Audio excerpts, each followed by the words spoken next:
দুর্নীতি রোধ, আইনের শাসন ও জবাবদিহিতামূলক সরকার বিএনপির প্রধান লক্ষ্য বললেন বিএনপির চেয়ারম্যান তারেক রহমান। কল্যাণমুখী সমৃদ্ধ বাংলাদেশ গড়তে 9টি বিষয়ে অগ্রাধিকার দিয়ে 51 দফা নির্বাচনী ইশতেহার ঘোষণা করলেন তিনি। শুক্রবার বিকেলে রাজধানীর এক হোটেলে বিএনপির এই ইশতেহার তুলে ধরেন তারেক রহমান। বাংলাদেশ জাতীয়তাবাদী দল বিএনপির চেয়ারম্যান জাতীয় সংসদ নির্বাচনের 5 দিন আগে শুক্রবার বিকেলে নির্বাচনী ইশতেহার ঘোষণা করেছে বিএনপি।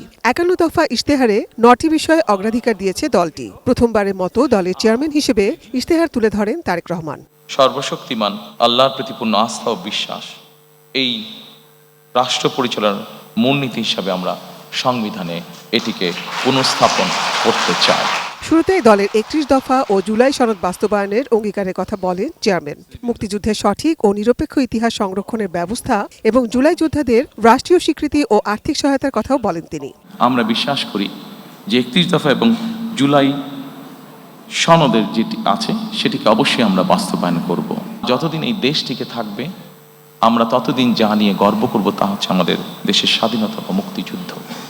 নতুন বাংলাদেশ গড়তে এলো জুলফিকার স্টিল। জুলফিকার স্টিল, ইস্পাত দৃঢ় অঙ্গীকার। আমরা দেখেছি কিভাবে এই মুক্তিযুদ্ধটিকে একটি পরিবার বা একটি দলের সম্পত্তিতে পরিণত করার চেষ্টা করা হয়েছে।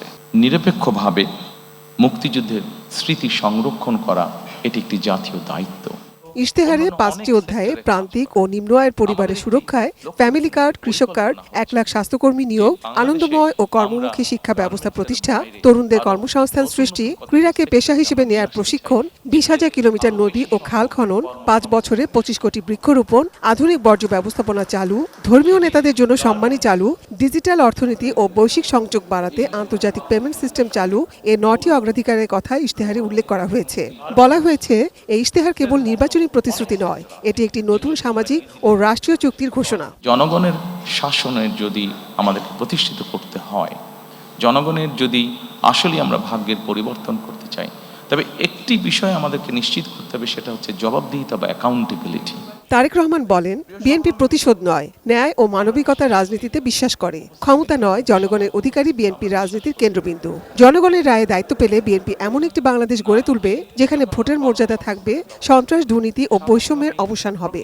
আমরা চাই না যে ঘটনার ভেতর দিয়ে, যে বিভীষিকার ভেতর দিয়ে বিএনপি গিয়েছে, সেই ঘটনার আবার পুনরাবৃত্তি বাংলাদেশে হোক। প্রতিশোধ কখনো শান্তি এনে দিতে পারে না।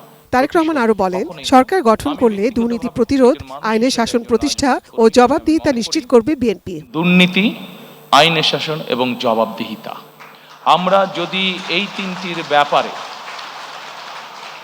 যারাই সরকার গঠন করবেন, আমরা যদি এই তিনটির ব্যাপারে কঠোর পদক্ষেপ গ্রহণ না করি, তাহলে আমরা আমাদের কোনো পরিকল্পনাকেই সফল করে গড়ে তুলতে পারবো না। এবং নাজিয়া আফরিন, এটিএন নিউজ, ঢাকা।